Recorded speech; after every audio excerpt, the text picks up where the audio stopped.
welcome to the Tuesday, March 26th meeting of the Ayer Planning Board. I'm required by law to read the following. This hearing of the Ayer Planning Board will be held in person at the location provided on this notice. Members of the public are welcome to attend this in-person meeting. Please note that while an option for remote attendance and/or participation via Zoom is being provided as a courtesy to the public, the hearing will not be suspended or terminated if technological problems interrupt the virtual broadcast unless otherwise required by law. Members of the public with particular interest in a specific item on this agenda should make plans for in-person versus virtual attendance accordingly. This meeting will be live on Zoom. The public may access the proceedings by joining Zoom, meeting ID number 833-6548-0732, or by calling 929-205-6099. For additional information about remote participation, please contact Danny Ruiz, Town Planner, at druiz@ayer.mass.us or 978-772-8220, extension 144 prior to the meeting. Do I have a motion to approve the agenda? So moved. Seconded. Any discussion? Hearing none. Jeff, how do you vote? Aye. Ken? Aye. Julie? Yes. Nathan? Aye. Chair votes aye, it's unanimous. Project status updates. Yes. Please, Danny. So the first one is 33 3rd Street. This will be before us for a public hearing at the next meeting on April 9th. It's for site plan review and stormwater, for a stormwater permit, major one. That project, I see we had a land use meeting, pretty straightforward project. There were some comments from DPW, conservation, and myself, but that was really it. So it shouldn't be too much of a project to get through. Maybe 2 meetings at most, but should be pretty straightforward. Great. Are they coming in the next meeting? Yes. Okay, good. Yep.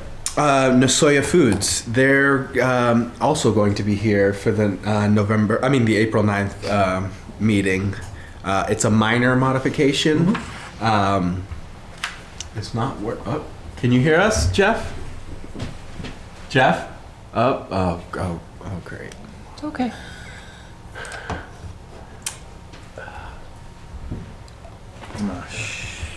He's back. Jeff, can you hear us? Uh-oh. What's our microphone? It's referring to when it's Yeah, your it's the. microphone. It means I think it says the connection to use a different, but we're frozen. Right. So I think it's the internet, Well, he's moving. but we're frozen. Got it. Okay. Okay. So I think it's our internet, and I can't get it. Our message says we continue. Yeah, I just Continue. can someone text him I maybe will. and let him know. I Thank can you. do that. All right. Yes, so Nasoya Foods, they'll be coming in for a minor modification of their site plan. They're going to be hopefully making their submission sometime this week. Since it's a minor modification, it's just a public meeting, not a public hearing. Okay. Basically, they're doing a reduction of around, it's going to be down to about 70,000 square feet as opposed to what it was before, which was like over 100,000.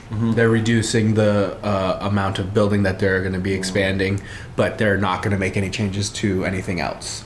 They're just reducing the size of the expansion, keeping all the other improvements, stormwater, parking lot, everything else. Excuse me, may I ask a question? So if their stormwater is oversized in the context of this minor modification, if they should decide to come back to expand, and that expansion is no broader than what was on their original plan, would they have to go through the stormwater process again? No. Okay. And that's why when we met with Charlie and with Heather, when we had that meeting here, we basically we discussed that same question. We said, what are you doing for stormwater? Are you going to change it because you may have to come back if you change it again, or if you expand past what you're making the modification on? They said they're going to keep it built out for what they had proposed before, but they're just going to reduce the size of the expansion on the building in case they want to come back in a couple years to expand again. Okay, great. So yes, so that's a minor modification, public meeting. And yeah, so they're making hopefully their submission this week. Stratton Hill, so I reached out to Attorney Collins and the engineers at Dillison Roy. They're still working through the plans. Attorney Collins did say he was sick in February, and so he kind of got lost in there. So the whole February kind of was thrown out, and they were still working on plans. So when I followed up with him, he's saying they're going to be continuing. So they had continued to the April 9th meeting. They sent us a letter with an extension as well that they're going to be continuing from April 9th to the meeting in May. We only have one meeting in May because of the election. So we're meeting on May 28th, I believe it is. And they've given Because of you, the local election. Yes, correct. and you have the extension letter on file, right? Yes, I do. Yeah. And when it's- did they extend it to? Do you know? They extended it to June 30th. Oh, excellent. But that'll be read into the record on April 9th when you guys make. I was going to ask that when next. you make the actual. And we can actually continuance. do it. Okay, good. Yeah, but it is up on the board on the extension showing that. And we don't have to do it today because today is not the limit of the, right? Correct. We're still And- within the yeah, period. and they're not on the agenda. Perfect. Just for review, Yes. well, this is a continuance Yep. of the definitive application. Yep. Correct. So just want to make that clear Yep. that we're beyond the preliminary, we're into the Yes, definitive. yes. No, this is the continuance of the definitive subdivision that they made submissions back in May when we opened the public hearing in October. Yep, a long time ago. Yes. Yes. Okay, I just think that's good to review that and Sorry, did you say based on this timeline, public hearing reopens in October? No. Or So let me the just. one that happened last Yeah, so basically what happened was they made their submission in May of last year. They didn't have a chance. We didn't open the public hearing until October of last year. That's when the public hearing started. For the and then preliminary, for the definitive. for the definitive. Yes. Yes. Okay. And so we had 2 meetings after that, and then a redesign was proposed where the board felt they wanted the applicant to continue towards. So that's kind of what the holdup has been. They've been reworking on the redesign of the plans. Got it. Okay. And so they're just so at the last meeting, they continued out till the April 9th meeting. This time they're going to be on the April 9th meeting, they'll be continuing out to the May 28th meeting to make sure that we have enough time. Do they have an upper limit on continuing? No, so the way it works is if they request a continuance, we have to allow them because it's at the applicant's request. Same with extensions on time on when we have to act. The applicant has to give those to us, and they have given us. It'll be to June 30th that we have to act before that. Got it. Okay. That's Yep. very helpful. So that's Stratton Hill. I'm hoping we'll be able to get some plans, by the end of April and be able to start doing the peer review Yes. on that. That would be So excellent. Yes. I'll keep following up with Attorney Collins. So that way, by the time the meeting rolls around, we'll have the comments from the departments. Exactly. Good. 42 Park Street, they will be, so they're going to be starting construction. We have a pre-construction meeting on April 1st out on site with some of the department heads. We'll review the erosion control, make sure, we have everything we need. So I know that the decision was already recorded. I have copies of that. Same with the special permit that they received from the ZBA. The erosion control will be set up, I believe, this week. She said the last week of March, so I believe it's this week that they'll be installing those erosion controls. She gave me an estimated construction schedule, so we have that as well, with dates that we can look at and that the DPW will be able to go out there and inspect when they need to. They've already started demolition on the building, on the internal portion of the building. They started that, I believe, a week ago. And yeah, so that's where we are with that project. You knew they took the roof off, right? They blew the roof off. I Major did part. not know that. Oh, They you didn't know No, that? there's no roof there. Okay. They took- The last time I went by, I didn't notice that the roof. You gotta was look off. up, but it's gone. Okay. Yes, I know they had started the demo, Yeah. and that's because when we met about it, we were talking. Hopeful that means they're gonna raise the height of the second have floor to match the drawings. They have to. Yeah. Yeah, I think that's why they must have taken it off. Yeah.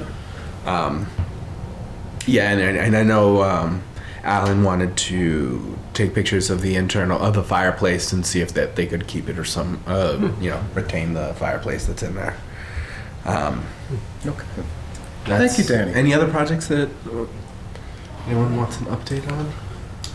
No. Everything is done on the Central Ave, right? The 4-unit. Yes. Yeah. So It remember, was kind of, yeah, we talked about this. I think this was back when I started. yeah, okay. That project was closed out by.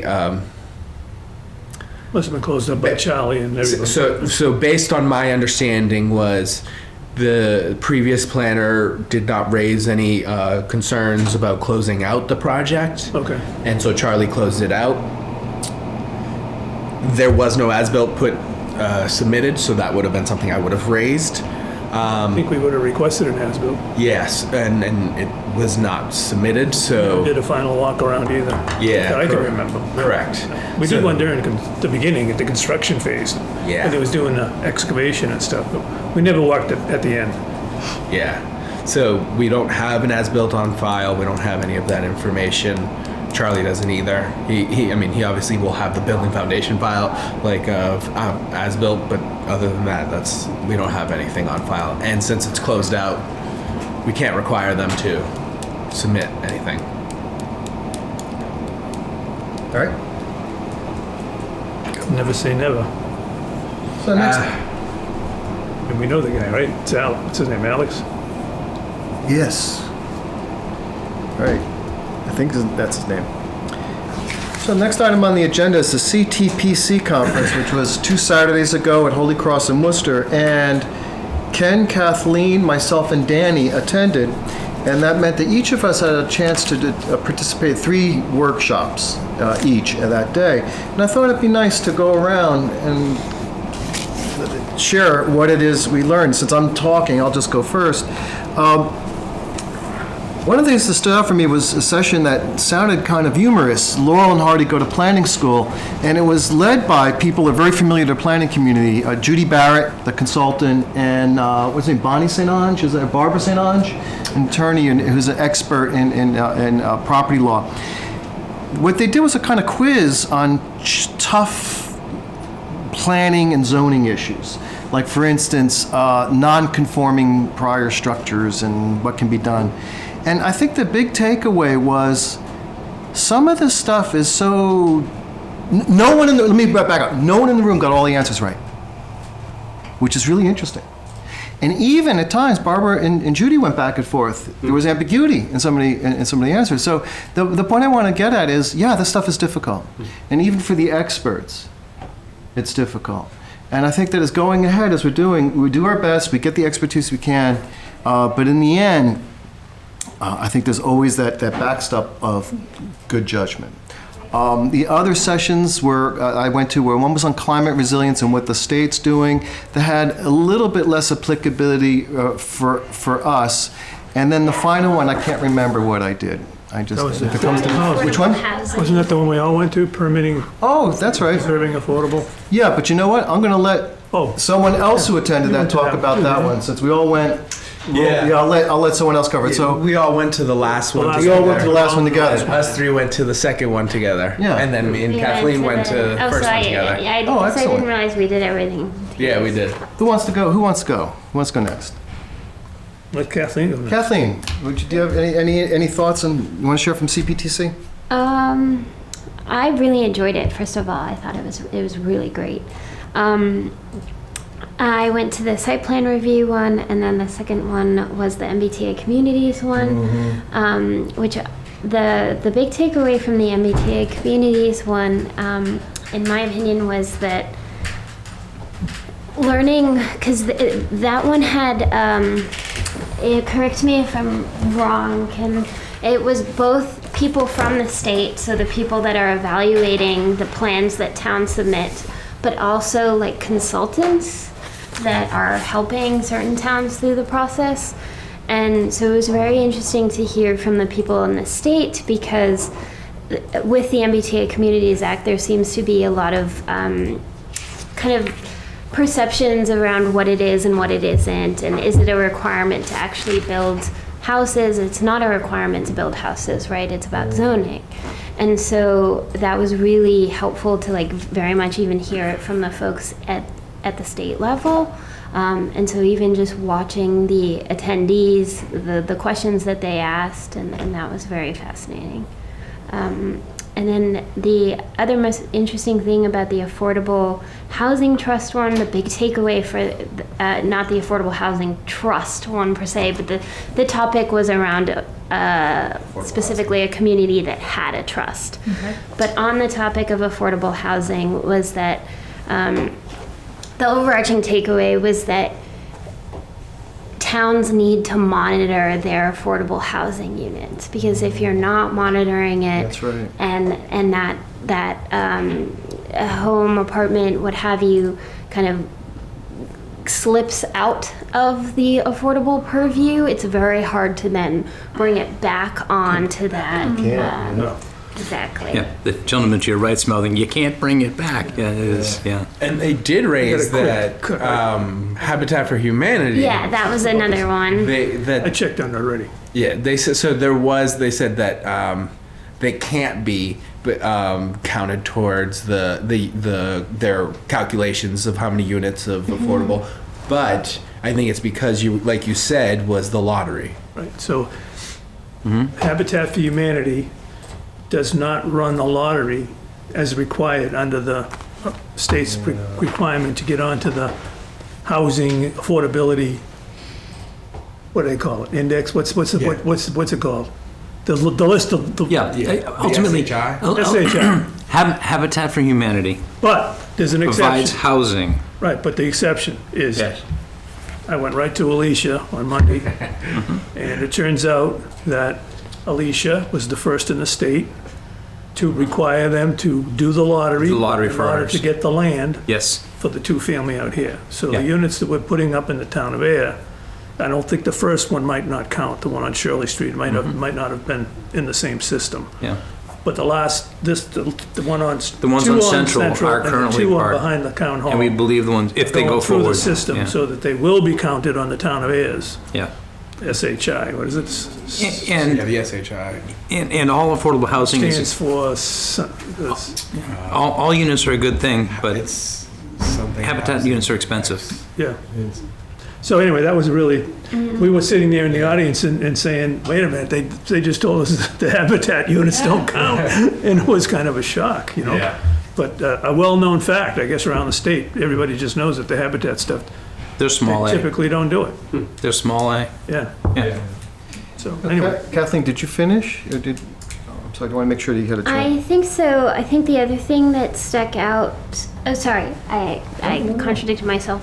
The other thing that stuck out was when they were talking about affordable housing was that when you're constructing it, the units or the houses, they cannot be next to one another, on top of one another. And so there was a lot of nuanced discussion about like how you maintain that when those units pass in ownership. And the reasoning behind that is Yeah. so that no one knows specifically which unit is the affordable unit, because you don't want it in the same spot on every floor. There's always a bias towards those units then, and it's to avoid that. Yeah. And speaking, so I managed condominium complexes that had affordable units in them. You have no idea how many people ask me that question, day in, day out, week in, week out. We don't know. We honestly, I never knew. The accounting department knew. I could ask them, but if I never knew the answer, I couldn't answer the question. But that's really what you need to do. Great. Yeah, Ken? I'm done. I'll go just a little bit further on maybe I don't have to, but it was fascinating that towns have lost the affordable units because they couldn't find them in their files. That's right. So filing and maintaining the inventory, and one of the consultants there does it for towns. You can hire a consultant who comes in and does your files and submits a report to the DCHD, whatever their name is now at this point in time. ACL. Or whatever it is, okay, the housing group. And Yes. they then maintain that inventory year in, year out, so they have a running record of the town's, compliance. So towns make a mistake, don't do Cottage that, industry. and, you lose the units. Yeah, because some towns don't have an Alicia like They don't we have do. a person. Right. Some towns it's and this one was it Norwell or Norris? I think it was Norwell. Norwell, yeah. Yeah, theirs is run by the chair of the trust. So he's a volunteer and runs it, and that's where they showed us because he was there speaking Yeah. as part of it, and the lady was I forget her name. Consultant? The consultant. She is the one who does it for them now. Wow. Sweet, Lynn Sweet, Lynn Sweet. Yes. founder and principal of LDS Consulting Yes. Group, Yeah. which is fascinating. So Yes. she has contracts with the state, and she has contracts with towns, or cities and towns. Maybe not cities, but mostly, I guess, towns who have the issue where they Yeah. lose track of it. Yeah. It's a problem. Yeah. So it was pretty good. Anything you want to say about the other sessions you went to, or you don't have to? I'm just wanting to know. Well, I went to one, I don't think anyone went to the one I went, the vested rights in non-conforming uses and structures. Yeah. I was in that by myself, I guess. That was the same, again, Barbara St. Andre, and moderator was Bruce Hughes from Abington Planning Board. So the drift of that discussion was that, and we haven't run into this too often, because we're a planning board, it might be more apt to land with a zoning board first. In fact, some of these classes, I want to make a comment that a lot of these classes were, you could say 50-50, right? Yeah. Zoning board stuff versus planning board stuff. Yeah, You know, true. kind of the same Yeah. mix. And they did have representatives like Danny and other professionals from all over the state. Anyway, the long and short of this one is the trickiness of either existing uses or existing lots Right. that were put in place before zoning. So they have a complete category of vested rights that exist on those pre-existing either uses or lots. There are situations all over town where we have this happen, where people either have a lot that's undersized, a lot may not have the right frontage, it could have, a long driveway, it could be any number of things on the land. Could be the use. And then it could be the use as well. So the use could be in a zone that now we zone something different in. At a, Pull 91 Groton Harvard Road, which will be coming. before right, us. exactly. Pre-existing, we can refer to as pre-existing Right. non-conforming. Right, but it didn't come to us. It came to the zoning administrator, exactly, yeah. zoning commissioner, and Yeah. he made the decision. And being a curious person, I learned that day that decision was correct. And there's a fascinating, I wrote it down, my note's not right in front of me someplace, but there's a rule that they actually use. This was, I thought was pretty cool. And I can look it up, or we can all Powers look it up. test? Is It's, that what what is it's it? called? There was a powers test or some test? Yeah, I remember you showing me in your Yeah, notes. showed it to me in my notes, and I don't have it. But, yeah, there's a test that they use. And it's basically a three-phase test that has to do with the use, the age, and I forget the third. I brought the wrong booklet here, so anyway, it doesn't matter. The idea is that there's a particular way to approach it to come up with the right answer that doesn't require any bending of the rules, let's say, a bending of stretching the interpretation. So that's basically what we all want. We want to be able to look at something clearly and say, this is how we got there. And that they talked a little bit about that and how to apply it and whatnot. But, as you're sitting there in these classes, you're thinking, because this is a small town, we can drive around and see a lot of stuff just by being around town. You can almost visualize the situations that are apt to come up. sometime in the future, or are coming up all the time. And the other thing I say just in general, I think we talked about this out there, is when you go to these conferences, it's fascinating how many things that we work on, or how many questions come up that they are addressing continuously at these conferences, because they're common, they're common themes. So I always like it. It was very good. So. Excellent, thank you.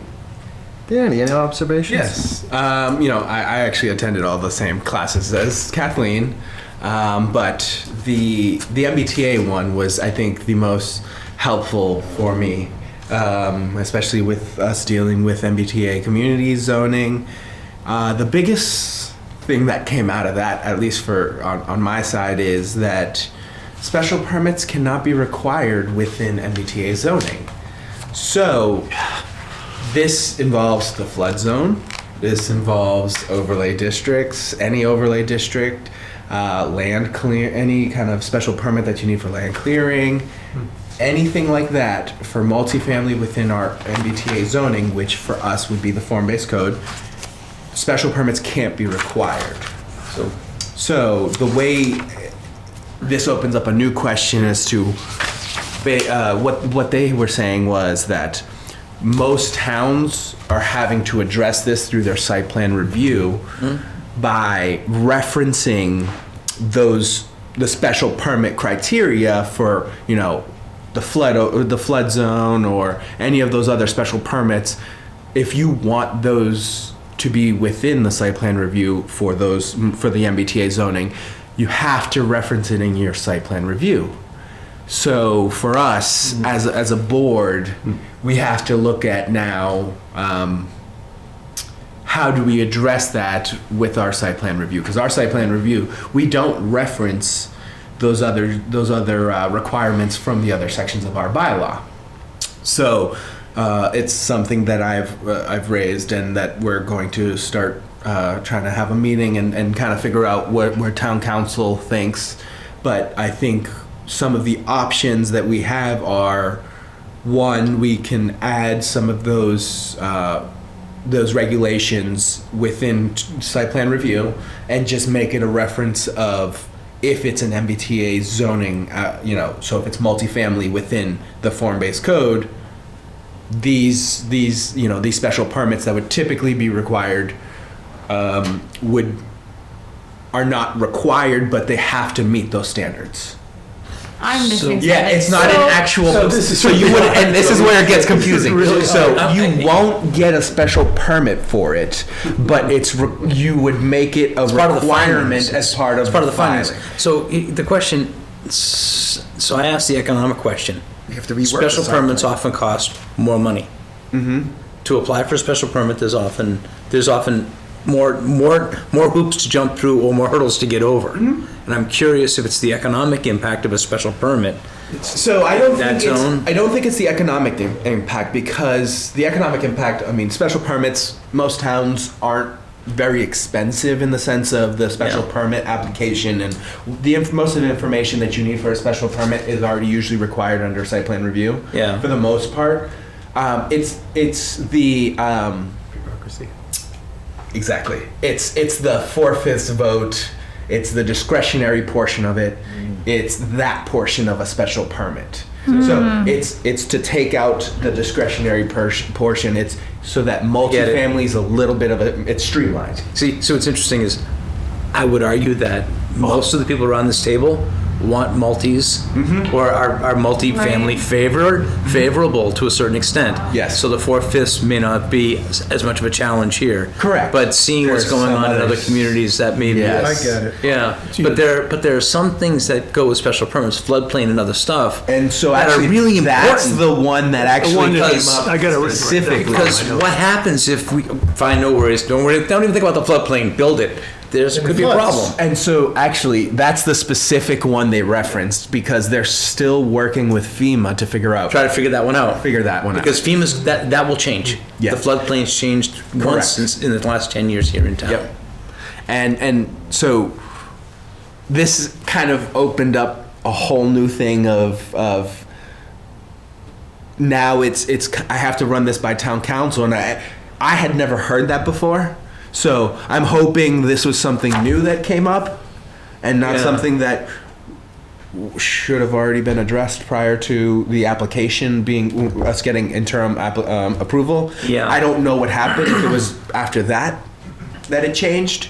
So, you know, I got to work with town council to see what our best option is. Yeah. You know, and just kind of running through the options, like, one, we could do,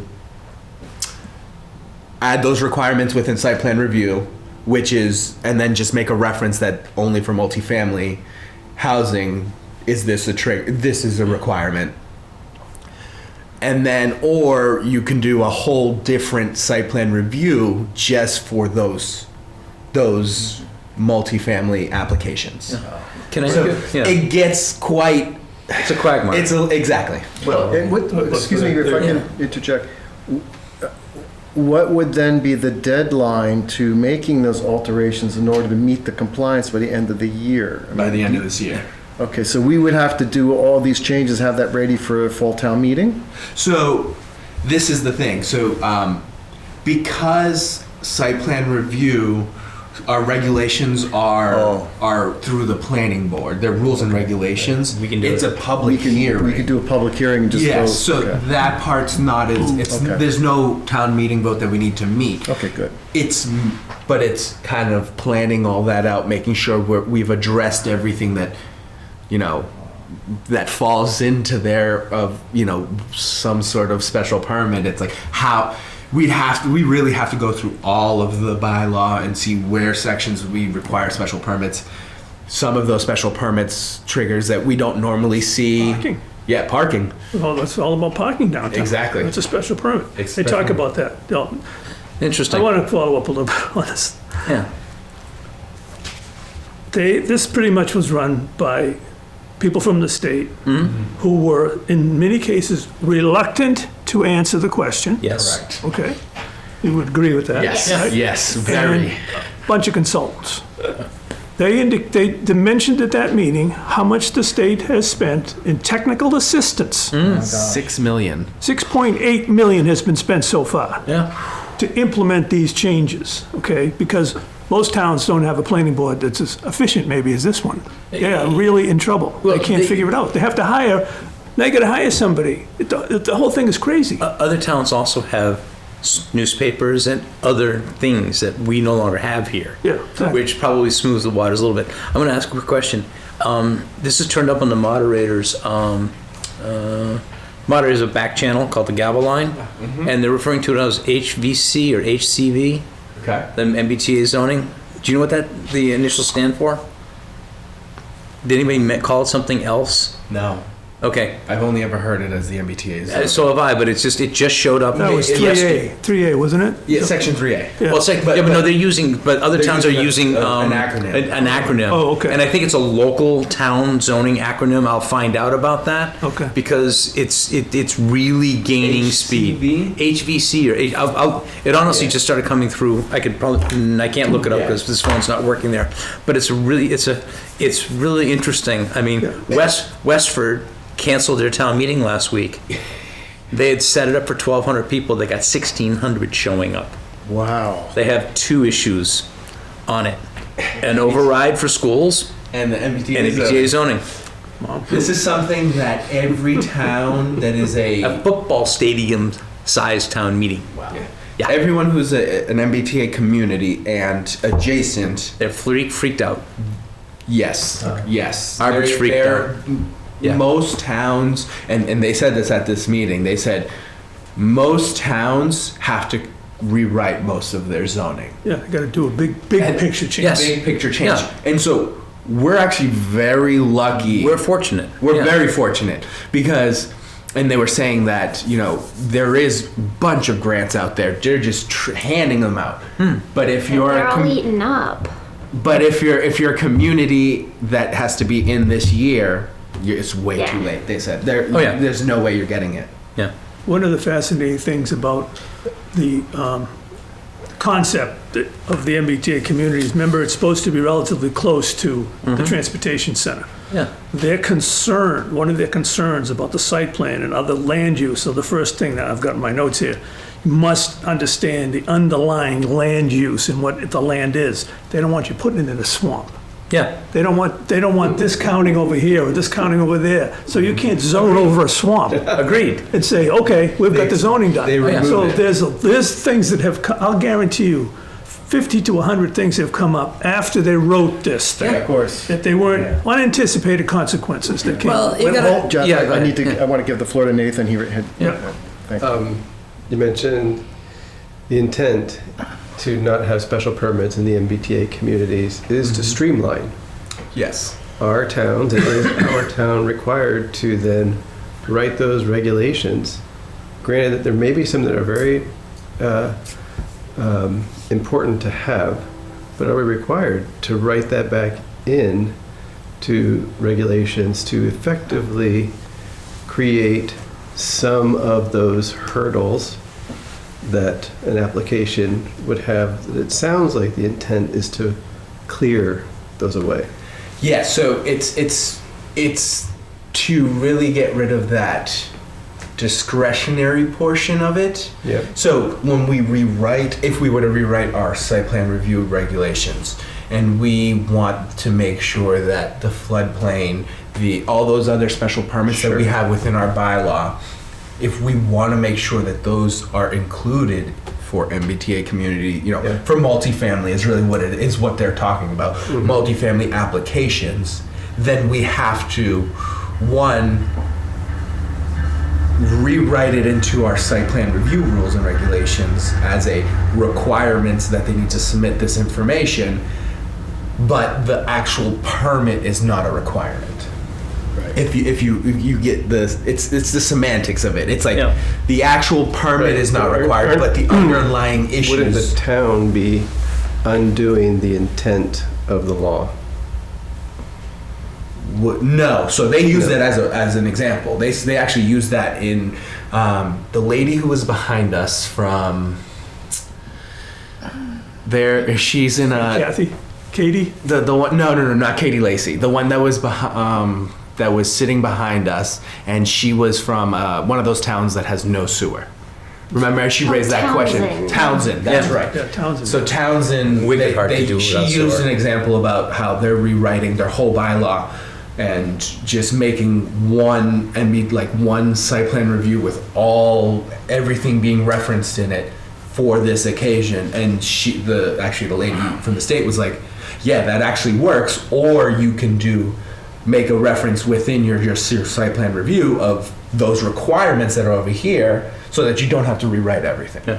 So it's kind of mainly just to get rid of that 4/5 vote. I understand, but as Kathleen brought up when we started, this is not building homes, but it is to encourage building homes. Yes. And are we considering ways to discourage building homes?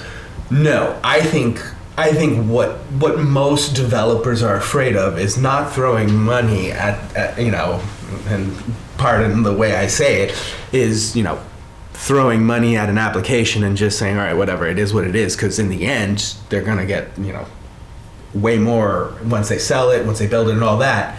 It's the 4/5 vote usually is what is so cumbersome, because on a planning board like ours, you could get a unanimous vote, but you go to another town. It's not as frequent as it is here. Correct. And that was actually one of the things, some of the board members that were actually there were voicing a lot of that. Yeah. Where Not they well. I'm were alive. saying their boards aren't as, They just vote no. yeah.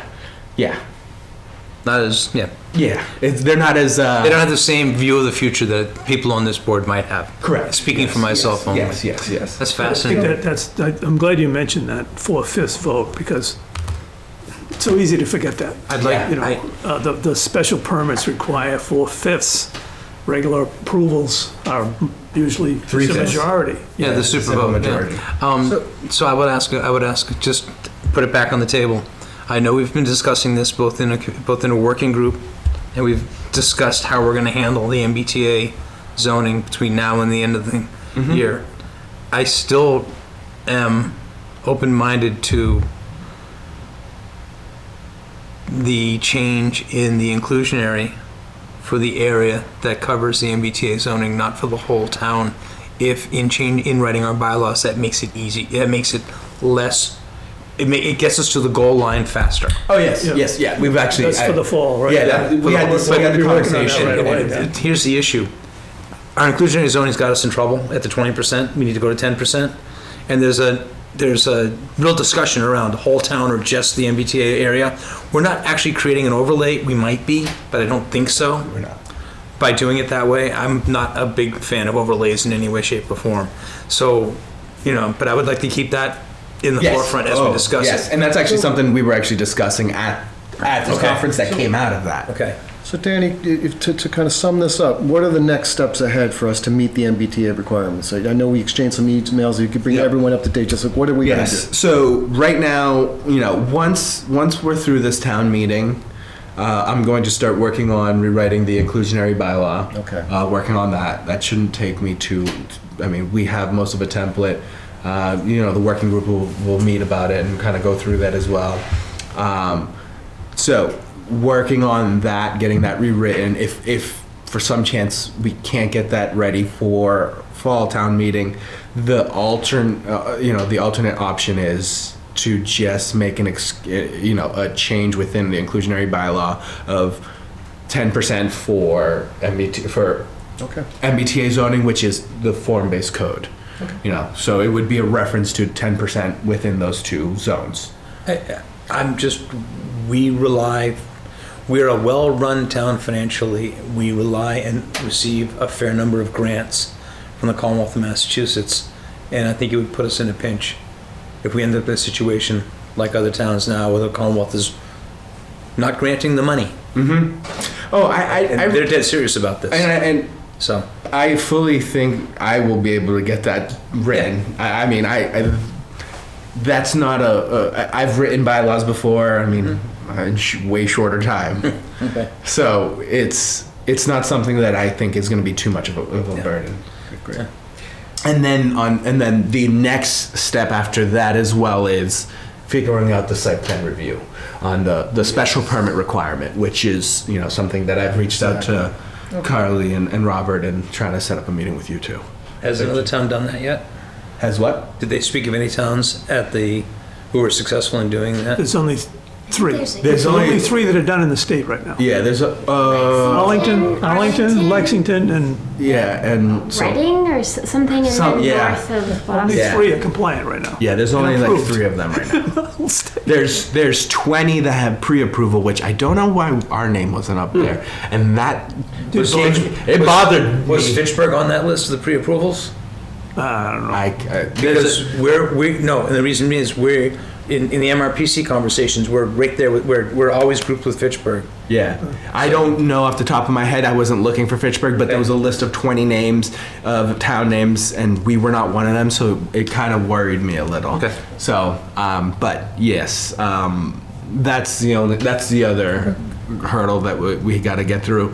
Other than that, I don't see any other hurdles, but who knows? Something may come up because Very there's strange when you go to these things. these MBTA zoning. You have something done, Yeah. and all of a sudden. We thought we had it done the first couple weeks after we got a long time ago. Yeah, and that's and we did. The inclusionary zoning didn't come up here; it came up in Lexington. Yeah, exactly, and that's because of the When they did they were showing they had these models of like cost benefit analysis of like I've read that whole thing.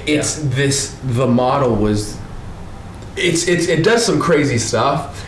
It's the way he was explaining it's a lot of information. Yeah. Like these models, like they look at the property, what it could be sold at, Yeah. what's the full potential of build out. It got. Didn't they put one up on the PowerPoint? Yeah. Yeah. So that's kind of where we are with the MBTA zoning. Okay, great. Danny, can you, just for my own understanding, the December 31st deadline Yes. is to be in compliance. Correct. Not to submit documents to the state. Yeah, no. So, And so, we have to have submitted and been approved by that date. Is there any communication between the state and you as a town planner? Because I got the impression that they have a backlog that is ever increasing. Yeah, so there's a backlog right now of Yeah. pre-approval, which we already have. So we're all set with that. The only thing we need to do right now is, well, now that was my initial thought was we only have to do this. So now what we need to do is the site plan review and figuring out the special permits, the inclusionary housing, and then once we've got that settled, we just submit, we fill out the application and we submit. So they haven't given you all like a date of like, oh, you probably have to get things in by the No. 1st No. in order to. They have not given us an actual date of when things need to be. So here's the It's challenge. gonna get still delayed. The Commonwealth has to pay attention to our town meeting schedule. Correct. Many towns have 2 town meetings in the year, so I think that's part of it. And if towns don't have 2 town meetings, Lincoln doesn't. Lincoln has the state of the town in the second part of the year, which can be used as a town meeting if needed. So it's kind of town dependent. Yeah. Our second town meeting is almost always Halloween week. So it's in October. That should hopefully be enough time, should it pass town meeting to go. Yes, because remember there is that 90-day Yeah. wait period of the AG and all that stuff, Yeah, but- and I think they're accounting. I know it's once they're it's gonna posted, realize- the legal notice, Well, I'm gonna get to that in a minute. but they still have to go through the process of the approval because if they deny it, they can kick it back and then it's out of. Right. But yes, I think what our plans would be is to once it gets approved and hopefully we get the inclusionary completed and the site plan review, and then it's straight away as soon as we can submitting the application. Okay, so there's no reason to believe that that timeline isn't a long enough runway, I guess. It might For not. us, no. Okay. For other towns, they may still need way more time, and that's kind of what I think Ken was going to say about was he thinks it's going to be extended. Is that what you think? Because Just common sense. That's how I think Just too. thinking common sense after 'Cause- what I heard the other yes. last week. I mean, think about this. There's only 20 towns with pre-approval. There's only 3 towns, Out of 176 and there's only 3 towns that have been approved this year, that are impacted this year. that are impacted this year. Yeah. So next year is for towns that are adjacent to those. So it may end up being where, some towns just don't make that deadline and they extend it out 6 months, a year, and then push the next one out a year too. I think they're going to be playing it by ear. I think they're keeping it at this date now to try to get as many people on that timeline as they can. And I think in the end it may just be it may be extended because there are towns that are fighting this. Right, okay. Yeah, I mean, this is pretty much the government telling people what to do at the local level. It's really the reverse of what we think might Correct. be best. So, I want to go, if we, can I go back to one thing on the? yeah, but you can, but I would like to bring it, move the agenda along, please, because we didn't schedule the MBTA as part of the agenda, and it ended up being an ancillary concept. Yeah. Oh, it was under the No, I got it. CPC conference thing. TPC. Oh, okay. Oh, Danny, Go can I ahead. give a Yeah. quick- yeah. So I did you want to just- make one comment before he goes Yeah. in his presentation? Just quickly going back to the pre-existing stuff that I, took the class on. Vested rights in non-conforming, so now I found my notes. The thing that they emphasized on this was, more than everything, is the research that has to be done at the registry for an old deed. Because oftentimes, a use can change more than once. Yeah. It's the original old use Yeah. that is the one that counts. Even if you change that use subsequently and you want to go back to the old one, you have to be very careful, and that's why a lawyer has to do the research, or someone. So these things can be tricky. Someone took a store and they turned it into something else, a gas station, and then the gas station became something else. So to not to protect it, you have to go way back in history, which I thought was pretty hard to do. But the thing I want to bring up is the first thing in this, I want to write down this is not me writing these notes, this is what I heard at the meeting. When we submit in real time, like we have done, zoning changes, Zoning changes have a different protection under the law. Section 5, right? 48, Section 5, which I gave Danny a full-blown copy of, but it's more for me than him. And the law basically says that on the notice of the first public notice, and that could be a newspaper notice, could be posting on this thing, it could be the town clerk, the first public notice of a change is the effective date of the zoning change. So in essence, right now, our zoning is in a new phase. We have already passed it. It hasn't even gone to town meeting, but at the moment, the changes in zoning that we proposed are in effect. Okay? And this has been the law forever. So at this point in time, it's an at-risk situation, is how you describe it. Yes. So if someone were to come in today and want a two-family house on a 24,000 square foot lot, they can go right to the building inspector and pull a permit at risk. Yep. The risk is that it'll get either denied at the town meeting or it'll get denied at the Attorney General's. But the zoning change is in effect. And that's been the way it has for everything that we've done. We've just never really pushed it. Yep. So the trick question is, when does the zoning change go into effect? Some people say the town meeting, some people say when the Attorney General, but zoning is different than other bylaw changes. That's the point. Zoning changes have this special exception. Correct. So that's something we should study a little further and make sure we have the answer to. That's all. But it was brought up. Sure makes us a powerful group, don't it? It does, yeah. Thank you, Ken. Special permits. Yes, special permits. All right, so this is the same special permits presentation I gave to the ZBA. I'm just gonna be giving this one to you guys as well. All right. You're gonna speak faster though here, huh? Yes, yes. I'll get through this. All right, what is a special permit? A special permit authorizes land uses that are allowed by ordinance and the applicable zoning districts. These uses are between by right and not allowed. These are uses that are allowed within the zoning district but require additional review to ensure that it will not adversely impact the surrounding areas. The special permit can also be referred to as conditional use permits. They allow the municipality to do some additional review on those uses and be able to put conditions on those to make sure that the surrounding areas aren't adversely affected. And then, so special permits are approvals that are given to uses that meet certain standards or conditions which are listed in the local zoning ordinance. The conditions are often designed to ensure that the use will not adversely affect nearby uses.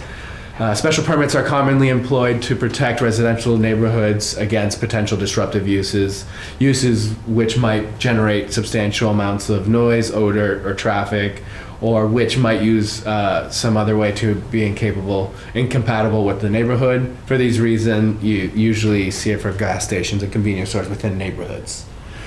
So that's why, like, when you see our bylaw, those are typically criterias within our special permit, within most people's special permit criterias, but we reference those in ours. So this is just the first section of the Mass General Law, Section 9, because it goes into so much more and so many different ones, but this is the basic definition of what a special permit is. So zoning ordinances or bylaws shall provide for specific types of uses which shall only be permitted in specific districts upon the issuance of a special permit. Special permits may be issued only for uses which are in harmony with general purpose and intent of the ordinance or bylaw and shall be subject to general or specific provisions set forth therein. And such permits may also impose conditions, safeguards, and limitations on use, on time or use. So it's kind of just special permits are those in between it's the gray area. It's those uses that are It could be a gas station, but you have to be closed by 6 p.m. correct. Only be open Exactly. from 7 a.m. to 6 p.m. It seems to me that special permits are a way that the town can get some more discretionary judgment in the process for these gray area. Yes, exactly. It's typically like the example of a gas station. if that's within a residential neighborhood, you would set, usually times when they have to close by, shut off the lights. Or a convenience store, you can't be you can't be open past 10. You can't. It's to really make sure that you're not going to adversely impact the neighborhood year round. Because you have traffic for those uses, especially for a gas station. You're going to have more traffic than you typically would if it was a residential use. So special permits are just ways to make sure that the use is okay. The use is going to be okay in that area, and if there is a need for conditions, you can set those conditions to basically negate those negative impacts. It at least it's not a positive, but it's not a negative. So I'm just curious, you want to do a special permit allowed use, and that is where the zoning board of appeals would listen to the neighbors who are bringing their concerns to the board, and hopefully that would help craft the conditions. Correct. Yeah, that's so in a situation where neighbors don't bring it forward, they're kind of on their own.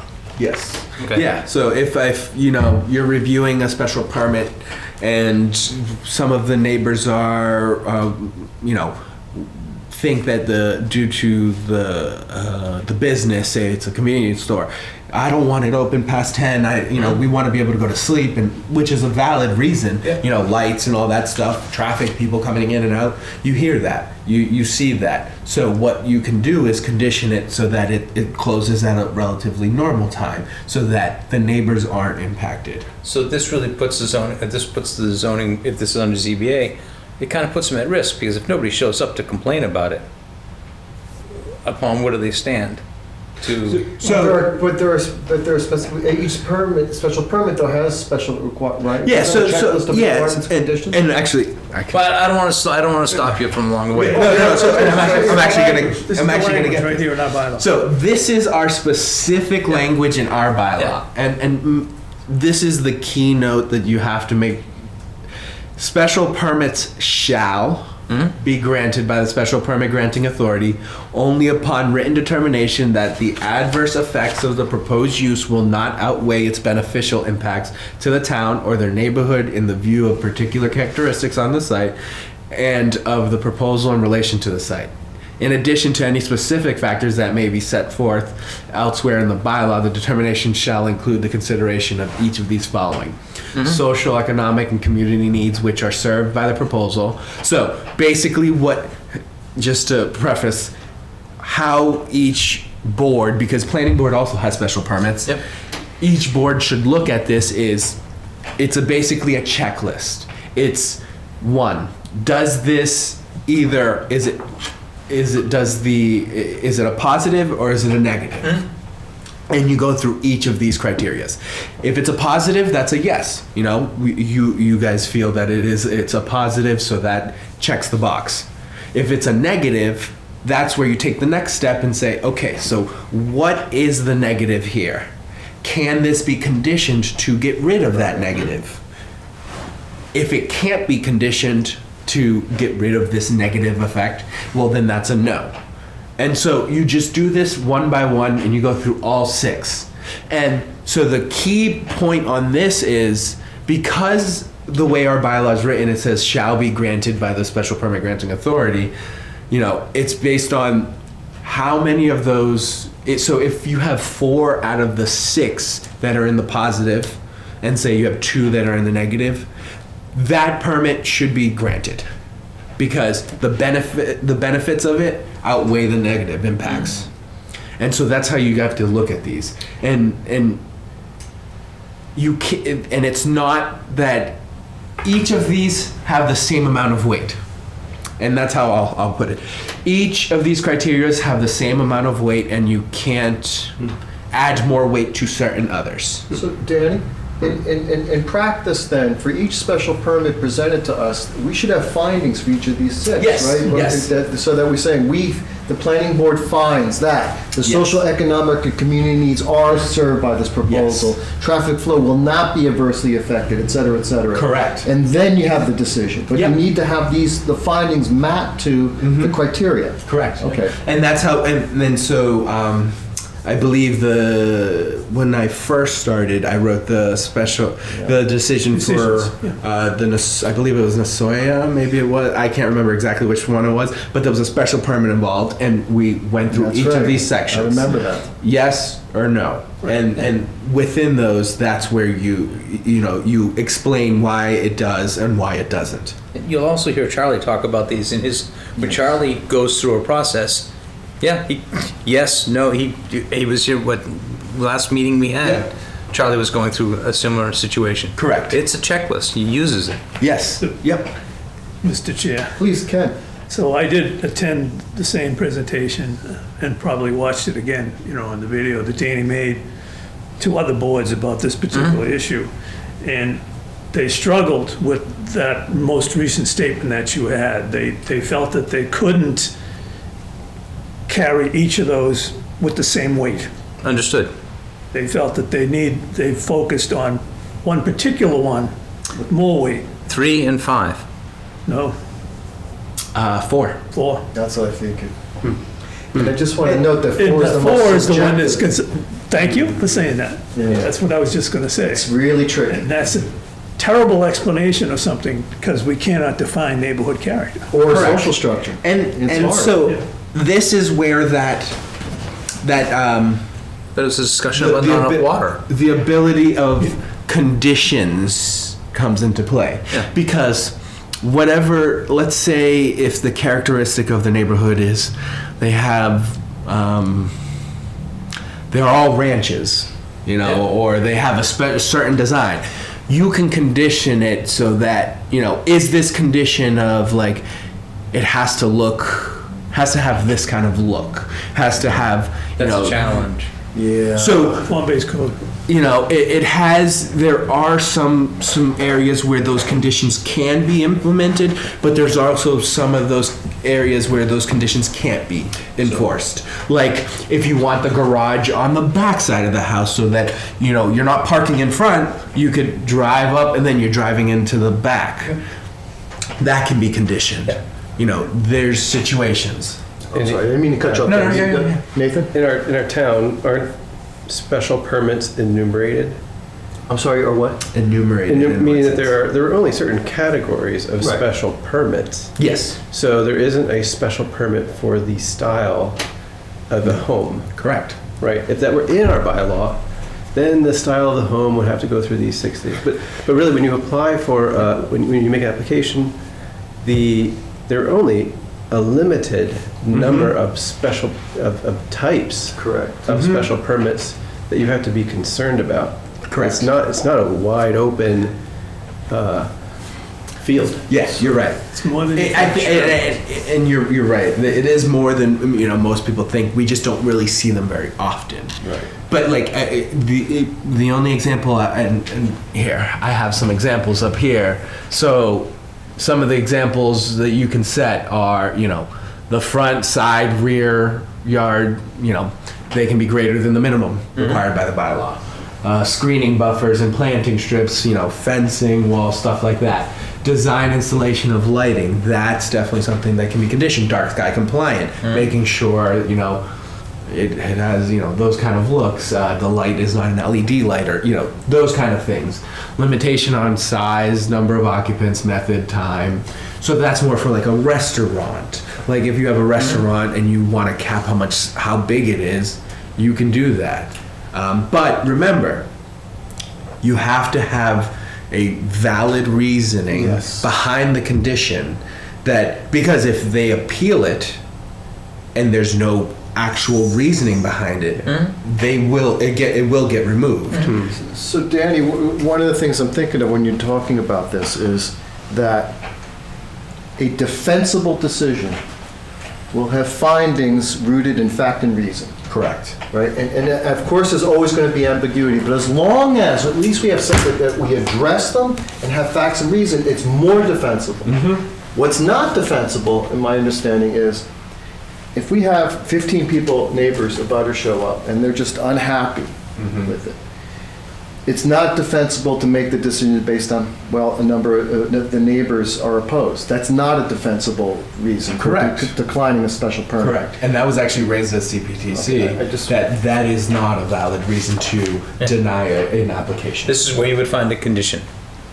You try to find some middle. You try to find a that's condition. The step back position is find a condition that's going to work for everybody. Correct. Yeah. Or as much as possible. Well, As much as possible. And there's you're imposing a condition, but yes, you're changing. And there are the occasions Yeah. where, you know, you have already set a condition that is going to address most of everyone's concerns, but there are still going to be neighbors and abutters that will not want this. Right. They have, you know, it's set out for them to have an appeal if they want to take that after the fact. Either side can appeal it. Correct. That's right. The developer, the applicant can appeal it, or the neighbors can appeal it. Anybody can appeal. Anybody. If you have 10 signatures, but Yes. that gets into some way more than we need to. But if a person who has standing, we'll just say that, if a person who has standing appeals it, they have that process. That's why we have a 20-day appeal process. You have 20 days to appeal it. If you haven't appealed it within those 20 days, then at that point, it's a moot. It's moot, and it moves forward. Can I ask? Are you? Is there? Yes. I want to go back one slide and ask a Jeff question. and then Kathleen. Oh, I'm sorry. What's it going to take to remove number 4? Town meeting. I don't think we need to. I'll just put that on the table. And so this is what how I'll say this. So one, I don't think we need to remove that because Or define it. yes, there is some subjectivity, and that's built in. There's a reason for that because special permits are conditional use permits. It's a 4/5 vote, so it gives the town a little bit more discretionary power on that to make sure that there's certain things that the town feels need to be addressed, and I don't think that's an issue because most occasions in which that will be raised is usually, most of the time, it's residential. And if it is a residential use, let's say the 2-family, for example, if we don't want 2 families to look like a 2-family in a neighborhood that's all single families. You can condition that the front of the house looks like a single family home. Yeah. So there's just one door. And on the inside, it's designed so that it breaks off differently, kind of just like that. Yeah. So I don't think there's a need for that to be changed. Okay. And then I asked the question: social structures. Social structures, yes. I mean, it's How tough is that? What is it? so it's subjective. It's. I mean, I'm gonna our most recent experience: 2 multifamilies within 500 feet of predominantly multifamily buildings. Yep. Across the street from a beach. Yes.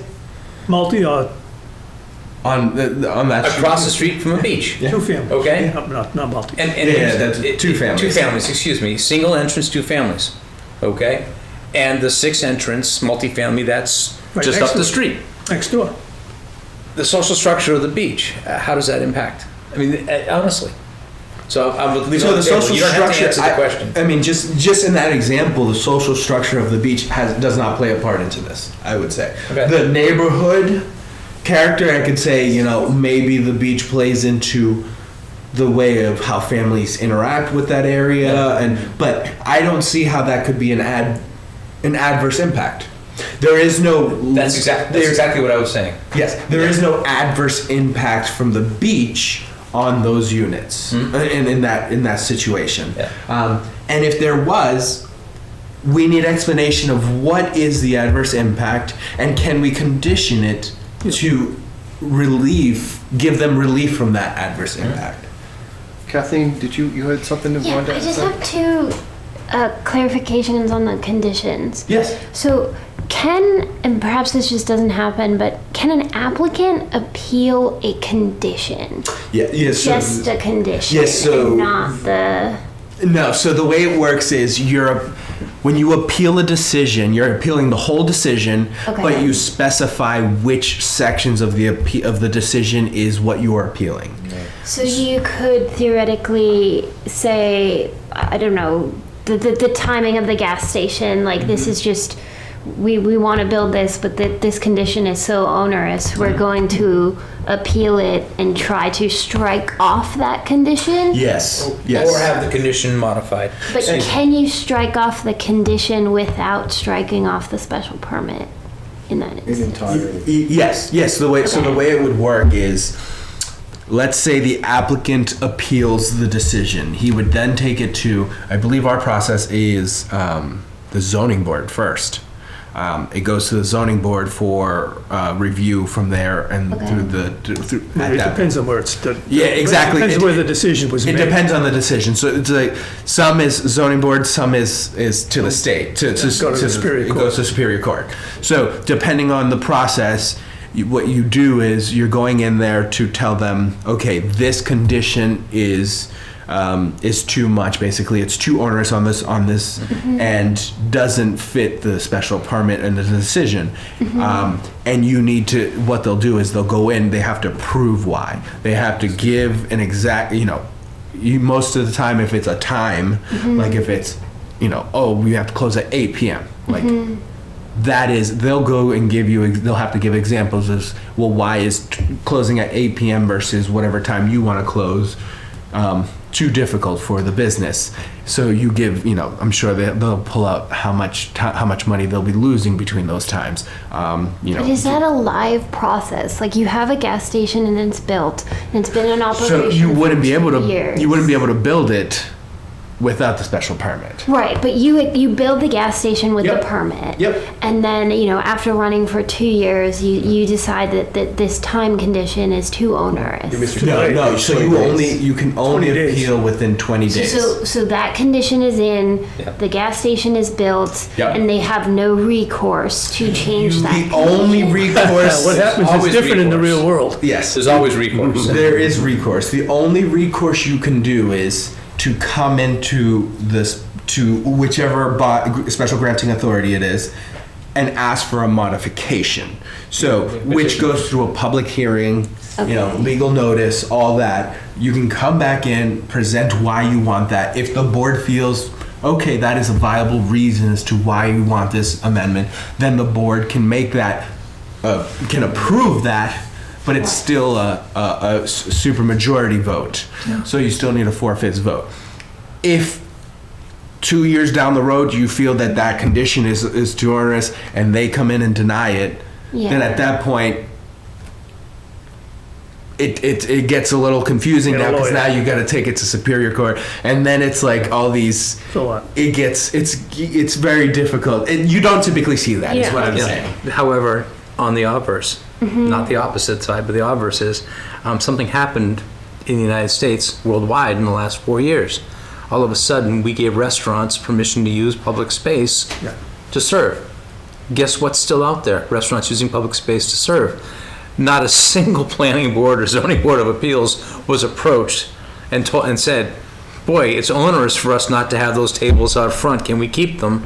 We recognize as a community that it's not a bad idea. Yeah. And that was not a fought battle in any community, but they still exist. It was kind of an emergency situation. Well, but it's no longer an emergency situation. But people like the idea of walkable stuff. Yeah. So it just So things are changeable for different reasons. I wanted to make, I think, a pretty important fact, and it's obvious by us having a professional planner with us that we have a chance to, go through this process. But I'd like to ask that the professional planner try to make an effort that when they talk to people who come into town hall, that they approach the special permit process the same way that we would look at it. In other words, that they say, we believe our project complies with Exactly. this, we believe our project complies with that. So as a part of their presentation, now, we had that happen with an OSRD, and it was the That's right. best presentation we ever had. That's It was Panther Place. Yeah. At the end of Absolutely. Panther Place, he went through each of the items in the required OSRD findings and said, this is the reason we believe our project complies with those requirements. And it became easy for us to agree and then just vote on the finding. Yeah. And So- so, just so you know, I've already done that. Okay, I've, well, good. I've updated the special permit Good. application, Right. and and a narrative going through each of those special permit criteria is a requirement now. Okay, Good. So that's a plus, thank you very much. That is an So, improvement. you know, that's the kind of stuff that we've been fortunate enough to see as a planning board. Now we need to see that maybe.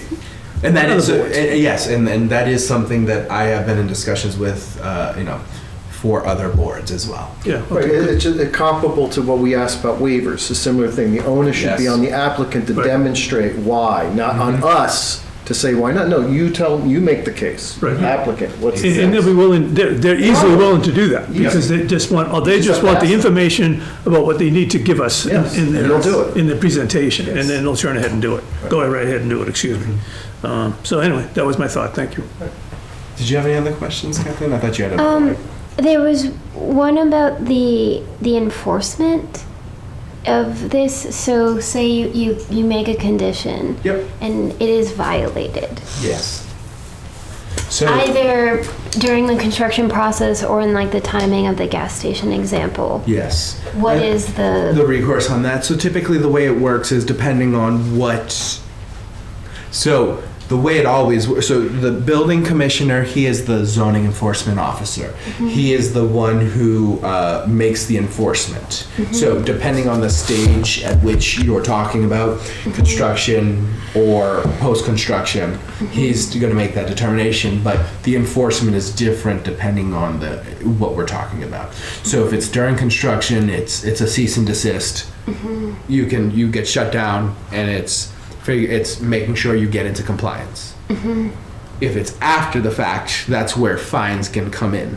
Fines get issued. So right now it's 50 for the first day, 100 for the second day, 200 for the third day, and then 300 every day after. Okay. Want to continue with the? Yes. Yes, so these were some of the conditions and how they work on the implementation. I gave some examples down at the bottom. Set a time frame for a special permit and when it will be renewed. So kind of like what we see with the marijuana facilities. That's what typically they require you to come back in, renew it to make sure that everything's being kept up to standards. So you'll see that with certain types of special permits. And that triggers the same every time the applicant pays the same fee, same abutter notification, or is there difference So, between initial? There is, so it depends on the town. Some towns have a special permit renewal, which is like $100, and it's just kind of, you're coming in, it's not a public hearing, it's a public meeting. Some require a public hearing. What Ayer has? I believe we do not have a public meeting. I think it's a public hearing, I believe is required for a special permit renewal for the marijuana ones. Because those are the only ones I think we have that are required for renewals. Is that the ADUs? We don't have any yet. We don't, Off yeah, the top but of my I head, thought that it's it was you know what? listed. It's very possible. You might be right. It's an annual renewal. ADU, Is it? Okay, so you might. It's a be- problem. Yeah, haven't and got to that yet. that's something that the ADU is something that I want to work on as well. Okay. So, but yes, so that's another occasion where it could be. Okay. We also do that in site plan review as well. We have a certain amount of time in which we limit and that they have to act, and if once they've acted, then if they haven't finished full build out by year 5, they have to come in for an extension. So I we see. have it built into both of Okay. those. Another one is, I used this example before, is make a 2-family look like a 1-family from the front facade, and then also set a limit on how many work vehicles are allowed for a landscape company in a residential zone. So it's, those are those type of conditions which most companies applicants will accept because, you know, it's that or nothing usually. And those are pretty much a little bit, it's not like something crazy where it's like you're not allowed anything outside, or there's it's a little bit more of an extra step, but it's something that most people can Can you deal with. condition renewal? Yes. Okay. Yes. That is that's something that that you can condition. Okay. Yeah. You wouldn't typically see it with like you could see it with a special permit for A daycare, yes, special permit for a daycare. a special permit for a daycare. You know, Special you permit require for a lot of rural communities have hairdressers and barber shops, a knife sharpening, a small engine repair. They're auto just shop. a small certainly. auto shop or something like that. You'll see those for things like that. Yeah. And that's just because it's not going to be in business forever. Yeah, and you also want to make sure that it gives the town a little bit extra, like, say the auto body shop is working outside when they're not supposed to be working outside, and they work on and they've been, Sundays. you know, they've had a couple of zoning enforcements on them because of it. When they come back for the renewal, you can at that point it's a possibility that you could, if it's a public hearing, add additional condition where if Oh, this, really? you know, this can't be. You get a Yes. landscape company that's storing old grass in their trucks in the driveway. Yeah. It smells like skunk within a day. That's That can be something. annoying to neighbors. Yes. You know? Okay. I believe. Oh, so decisions for special permits. This is also important. Is so when zoning board of appeals is considering special permits, or the planning board, you know, they must go through the 6 criteria, looking at section 3.4b of the air zoning bylaws. That's specifically our special permit criterias. The zoning board should go through each. So in this occasion, either special permit granting authority, either board, should go through each of the 6 criteria to determine whether the proposed use would or would not have an adverse impact based on each criteria. Each board member should state whether or not the proposed use meets each criteria. If the majority of the 6 are in the affirmative, the board will shall grant the special permit. The findings within the decision will state if the application does or does not meet each criteria, and the conditions approved by the board shall be stated within the decision. So this is very important with the decision. Is decisions need to have findings of facts, which so it's, with ours, if it's a special permit, it's the 6 criteria with the explanation of how the board feels it meets it or doesn't meet it. And if you don't feel like it meets it, you write out why, plus the condition. We do this also with site plan review. So site plan review, we have criteria in which we review each section, make sure that the application meets it as a whole. And so typically, one, you can go through each of them and write it out, but typically with site plan review, it's a little bit more difficult because of it's quite more extensive. So what you typically say is, you know, it's a summary of it meets the whole app. It meets, you know, the summary of all of these criterias. I also just want to draw attention to the use of shall instead of may. May is discretionary, shall is obligatory. Yes. And I think it's important to see that our language in our bylaws says shall. If they meet the conditions, then I think the way the law looks at it is that they should get it because they have met it. Yes. And this is where what I see is where, you know, certain boards were having a little bit of the trouble is the shall, and they felt that because it's a special permit, you know, it's discretionary. Yes, it is discretionary to an extent. The discretionary portion of it is not whether or not you're going to give it. The discretionary portion of it is what are, you know, is it an adverse impact? Is it not? Is it a, you know, is there going to be a condition on it or not? Does it meet the criteria? If it meets the criteria, you don't have the discretion of saying no. At that point, you're voting in the affirmative for that application, unless I don't see a reasoning behind denying it if it meets all of the criteria. There's no occasion for that. Whereas with site plan approval is really what it's actually called. There's a reasoning why it's called that way. It's because it's not to deny a site plan. There's only two things you can do, and it's only for one, lack of information, two, the application just doesn't conform. And those are the only two occasions. Special permits gives you a little bit more discretion. You can, condition certain things, make it work, but it's still one of those permits that if it meets those special permit criteria, then you have to give that permit. It's not discretionary on whether or not you give it. So that's I think where the problem is when they're typically referred to as discretionary permits. The inference of the permit is discretionary is not the right inference. That can be disputed in a court of law. On the, so one of the criteria was like public utilities. So is it a best practice that you recommend that whatever the board that is deciding on the special permit should consult with the DPW prior? Yes. Right. So a perfect example would be... whatever the DPW says, we don't override that. Correct. Yeah. So a perfect example would be like, and I know this wasn't a special permit, but let's see, West Main Street. It's a project, 170 units, 72 units, 71, whatever it was. Was there water and sewer and electricity? Exactly. Yes. It's like, does the town have enough capacity within our utilities to, deal with that? There's occasions where, like, if you have a big restaurant, that's where it's like, all right, are you going to have separators for the oils and stuff, like grease traps? You're going to have all these types of different things that utilities come into play.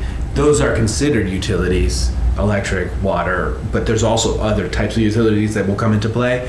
And those you can review, and if the DPW says, this use will be too cumbersome on how much water we have. The use it takes up too much water.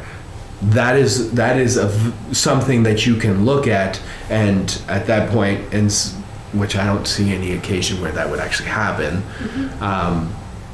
It may be an occasion in which, there's a condition where you set how much water they can use in a certain day, how many gallons per day. So in a case with our wastewater treatment plant, we have a permit for so many gallons a day. Nasoya uses a lot of water. If they want to expand and double their size, they may have to come up with another way of handling the water and not put it into our wastewater system. That would be one. A second one would be if West Main Street was a 5-story or 6-story building, we don't have the fire apparatus to fight it safely. We're putting our firemen at risk. So it's not a utility as much as it's public safety. We may require a new truck. Yep. Or new infrastructure to fight a fire down there. And that goes onto the shoulders of the developer. Correct. It's not uncommon for developers to purchase fire apparatus in situations where they think they've got a good economic play. Yeah, and especially where there may be the occasion where a project's so vast, such a big project, like in the occasion, like I did a project in Maynard, at Maynard Crossings, where we had to do a fiscal analysis on the impacts on the town that this project was going to have. And RKG, who actually was the one who was giving the presentation at CPTC, was the one who did it for us. And it told the town at which points, how many of these units at which points would need a new police officer, a new firefighter, a new truck, all of these impacts, and that full study goes into all of that. And in that occasion, it falls on the applicant or the developer, where certain of those triggers, you're giving a lump sum submission on utilities, for payment for that vehicle, just like that. It's Maynard Crossing? Mm-hmm. We'll talk about that offline. It's a phenomenal project. For Thank you. Kathleen's benefit. So when an application comes in to the Zoning Board of Appeals by the Planning Board, the application is sent to all the town departments. And so they then have a chance to comment. Danny comments on the applications that come in and go to zoning and so forth and so on. And I'll leave it at that. So typically, the DPW then has an opportunity to say whatever they need to say. And you're right, once they make their decision, we don't have to override the decision. We have the information in front of us. But that, My question was more on the nuance of, like, I understand why, but the question is, can you override? Yes. we don't We have can the challenge technical- it. We don't have the technical If ability. DPW is saying there's no issue, Yeah, can the planning board say there's an issue? no, No, no. Well, we don't have so the so technical let, expertise. let, We hire a consultant so this to is fight this. it. I get what you're saying. You can have a personal belief. Question, I love it. It is a loaded question. You can have the personal belief that there's going to be an impact, even though. So, how do I explain? This one's like one of those. Yeah, don't go there. No, well, so there's the occasion where some people don't believe the engineer, the calculations of those engineers, and that's why you get peer reviews. There's occasions where even the peer review affirms that, and people still don't agree with it. It happens, but the board cannot. There is a point where some authorities are conclusive. Correct. For example, like a survey. Once it gets, if it's stamped by certified, licensed, that's definitive. Buck stops there. And for instance, there are some things like with safety. If the fire and police say it's safe, it's safe. The buck stops. Though there are places where it may not permanently stop, but it stops. There's certain areas, where traffic is usually the one where you mostly see that. It's you'll see the applicant submit, you'll see a peer review on that, and People still be Still unhappy. don't believe and it. still say because I walk I my live dog on at this 5:30 I live in the on morning. this street. I see how many cars go by. Well, that was my question, is the nuance of, like, some authority besides the board comes in and rubber stamps something, but then you have neighbors that come in and say, oh, there's traffic. Like, it seems that there is actually no discretion there. They can hire their own consultant. Yeah, so they could. They They can double check the Yeah, whole thing. they could, and that's why we would put it out for a peer review, for a second opinion, another engineer that is independent. They review that information to make sure. Typically, what you'll see is, when you make a peer review, they'll be like, all right, can you do this? Can you do this? Fix this, fix that. And it's mainly just comments to address, maybe they don't meet a certain section of this bylaw, like this small little context of this. But there is it's not like they can just say, well, I don't agree with the planning board can't just say, I don't agree with what the peer reviewer says. The town residents are more than welcome to. They can appeal it even if they don't feel, because they don't feel what everything has been presented is not true. They can appeal it, but then they have to hire their own consultant to prove that it's not. Can I give an example of a real-life situation, because it was before Kathleen, it was before Danny? Is it going to open up a whole new can? No, Okay. it has to do with the peer reviews. Okay. So Alltown, the actual nice gas station and convenience store that came in, traffic was a big concern over there, huge concern, because it's a busy street to start with. So we ended up with 2 peer reviews, one by the applicants and one by us, both at the cost of the applicant. We don't pay for peer reviews. The applicant does. Those 2 guys, 2 traffic consultants, then sat down next to each other and reviewed their notes and had all these questions and whatnot that talked about. But at the end of the day, there was a compromise, and it all worked out. And the results pretty much matched what they thought they were going to match. They basically come up with kind of the same result. And they had to come back and do it after COVID too, because the street was empty for a year. Right, and then the other thing, what ended up happening was a special permit on that, and bunks of money. We concluded that we would wait 1 year, and if required, if we saw a problem on that street, that we would require that the street be widened. So the widening was the best alternative, but an expensive and maybe not necessary alternative. So that's what ended up happening, and I don't think anything changed. I think the traffic pretty much stayed the same, and that was it, no street widening. But that was an example of a special permit with a condition that was actually down the line that worked out. So that was just an example. Yes, yeah. Thank you. Yeah, We're done with this? I'm done. Okay, great. Oh yeah, because this was just the CPTC, All right. which Town meeting update? Yes, town meeting update. So, the select board will be making their final approval of the town warrant at their next meeting, which is, I believe, April 2nd. thank you, April 2nd. So, the 4 items that, with the amendments that the board made, have been given to Robert. Robert has put them into the warrant article, and they're bringing it to the select board, so they'll be making the final approval at that date. And then I am putting together a it's similar to the same presentation I gave to the select board, but added some dates in there from all the boards that we met with, when the legal notices went out, when the public hearing occurred, just so that everyone, when we get to town meeting, knows, you know, this isn't just popping up now. It's something that has been in the works for quite a while. Absolutely, yeah. Just to show all the dates. Good. Thank you. That's it? Yeah. Oh, thank you. Go ahead, Mr. Diskin. Did you talk to Alan about any of the language on the 10.3.3 at all? Alan Minoyan? Yes. So. Did he have a suggestion that, Yes. So, based on, I'm waiting to hear back from Robert, but based on my conversation, that would need an that would need to be approved by town meeting. So, I am in agreement with the recommendation that was given by Alan, and just in case anyone doesn't know, he wanted a recommendation of under section 6.3H, which is where the 750s is Square foot. Yep, the square foot that's right. is talked about, making a reference that for inclusion for multifamily to check 10.3 for the inclusionary, regarding that.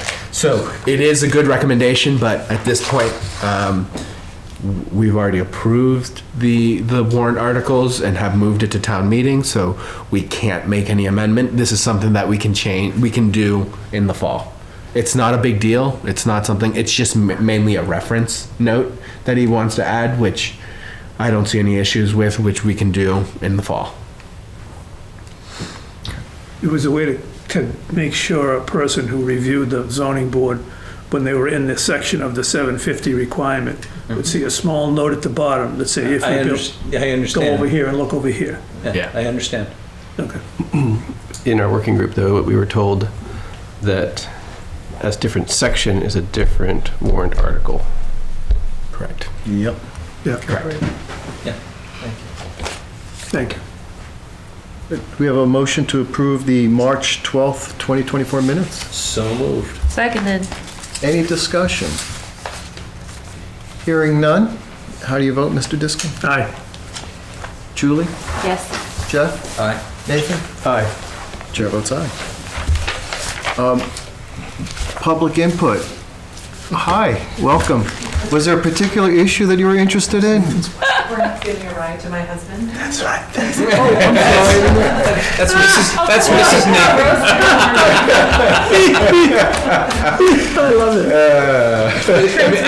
Mr. Chair, how do you feel about that? I'm losing my mind. It's getting late. Don't worry. We're grateful for you. He's been hurting us. It's been a week. My apologies. Sorry. We don't have a Zoom, so we. Anyway, we got the minutes approved. Yes. Motion to adjourn. So moved.